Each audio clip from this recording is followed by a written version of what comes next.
Shabbat Shalom.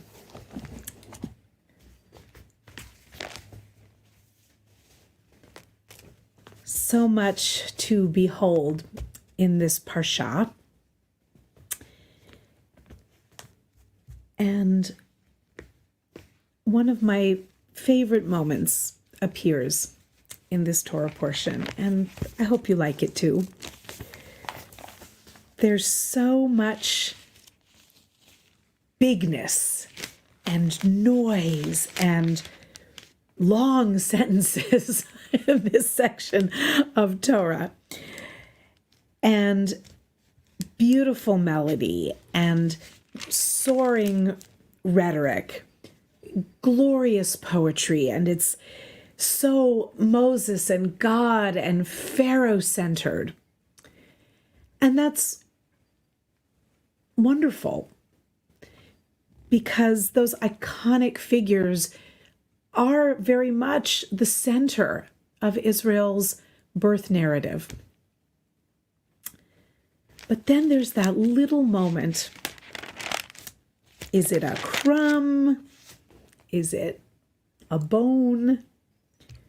Or is it just the pinnacle of glorious brevity when Miriam the prophet, Aaron's sister, picked up a hand drum and all the women went out after her in dance with their hand drums. And Miriam chanted for them, Shiru ladonai ki ga'o ga'a, sus verochvo, ramavayam. Sing to the Eternal, for he has triumphed gloriously. Horse and driver he has hurled into the sea. That's Miriam's part. But as anyone who loves the theater knows, there are no small parts. Miriam and her ladies, maybe really Miriam alone, depending on how we translate lahem, it's pretty straightforward. She chanted for them. She just has a line. Half of a verse, really, 2/3, okay. But in that moment, though Miriam seems to be echoing Moses' great song, and the song that it is said all of the Israelites sang, she has the final word. And I don't know about you, but I just love that. This is such great literature. And to have Miriam banging the timbrel in a percussion moment, this wonderful gloss. Yes, it's a repeat of the main theme of the Song of the Sea, but she puts her own unique spin on it. And for that, we have to salute Miriam. She only appears a handful of times, literally, in the entire Bible, but she does make an impression.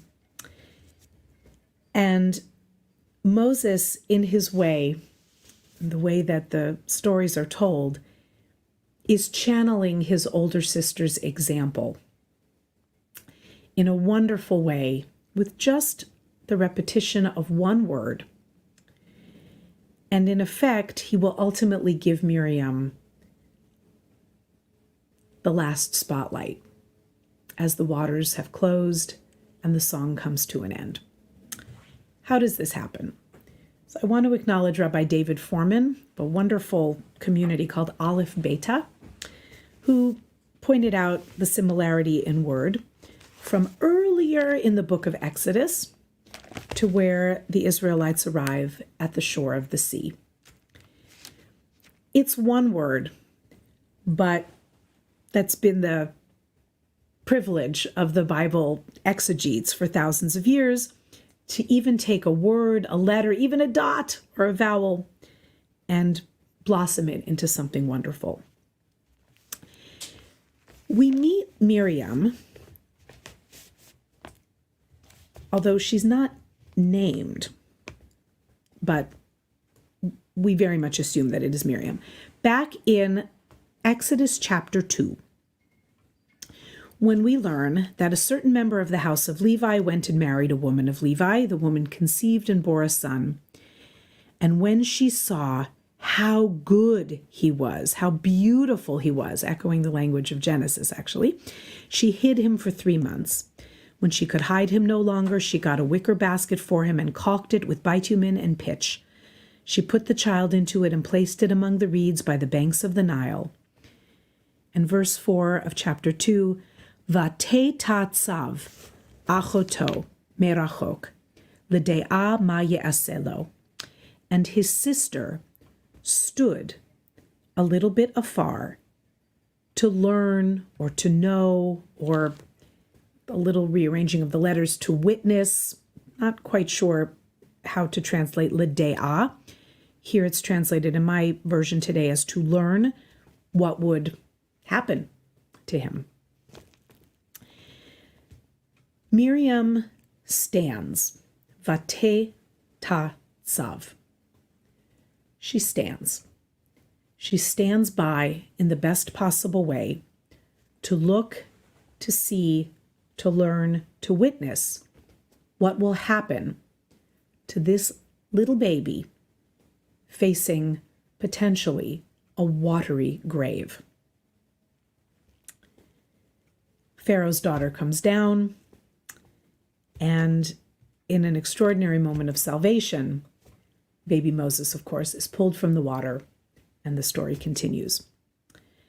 But at this moment of unbelievable danger, anything could have happened to that baby, with the pursuing Egyptian soldiers ordered to throw all baby boys into the Nile who are born to Israelite women.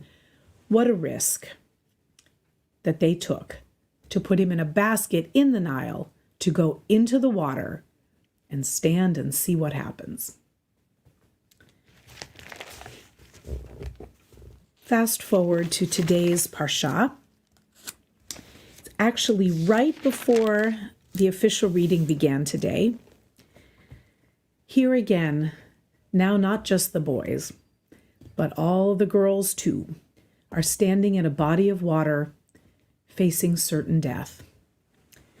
The pursuing Egyptians behind them, water in front of them. Now this is baby Moses in the basket, but writ large, huge, to include the entire nation.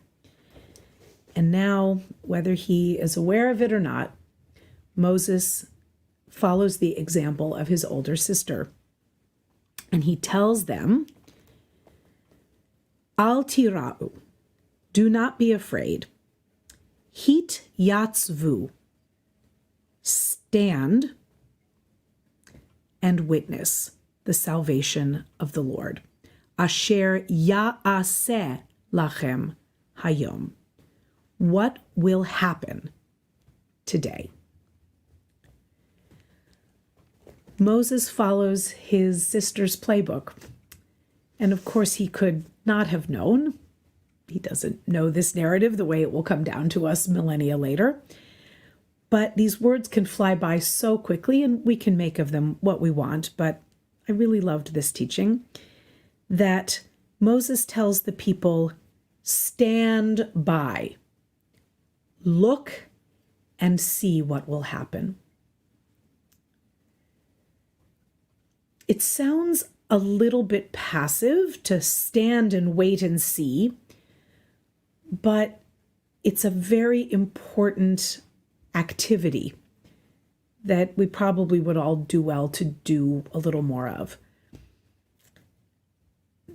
Miriam at the Nile, among the reeds, channels this scene of the Israelites at the Sea of Reeds, needing to maintain faith,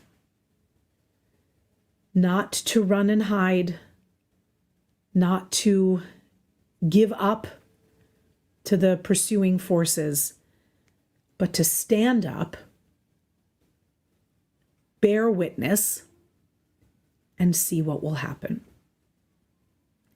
So much, friends, is out of our control. I dare say pretty much everything. And yet maybe everything is in our hands. And that by observing, by looking, by witnessing, and by learning, we do what Miriam did at the Nile, what Moses asks the people to do at the Sea of Reeds. But they don't stop there. Once they see what the situation is, they jump in. Miriam did when the daughter of Pharaoh drew Moses out of the water. Miriam stepped forward and said, "Can I help? Can I bring an Israelite woman to nurse this baby for you?" Keeping the bond between Moses and his mother.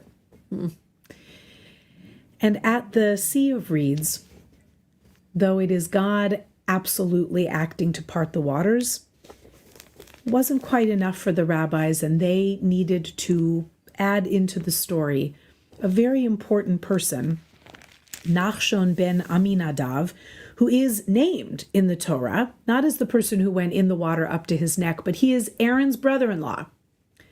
He is the brother of Aaron's wife, Elisheva, so he's a family member, and that's his moment, say the rabbis, to act. He goes into the water, and with his faith, the waters ultimately part, and the people follow. We need leaders and we need followers. We need people to stand and look and act and deliver. And the rabbis further imagine that it was Miriam herself who convinced her parents to continue having children, even though, had their new child been a boy, he was most definitely consigned for death. And yet, this was Moses. And it's for one of those reasons that Miriam here is described as Aaron's sister. And the prophet, not Aaron and Moses' sister, Rashi says, this is likely because she was a prophet even before Moses' birth, when she was only Aaron's sister. And so out of respect and for making sure that Moses stays humble, he doesn't always, but most of the time, we and he are reminded that Miriam and Aaron came first. They paved the way. Miriam stood and gave permission so many years later, decades and decades later, for the Israelites too to stand and see what would happen. And for that, she is given the spotlight. She is given by our biblical authors the great merit and honor of finishing the song. As she began it with and for her family, so she finishes it today at the Song of the Sea. I'm in awe of these amazing women, and maybe at the very end of service, we'll hear Miriam's song. It is a lovely rendition by Debbie Friedman, maybe the most famous. And with it, we will salute Miriam and all of the women that came before her and after, who feature so prominently in the Exodus story, and whose song, brief though it might be, though Deborah's song is pretty long in the Haftarah, continues to echo. May the notes of Miriam's song ever be in our heart. Shabbat Shalom.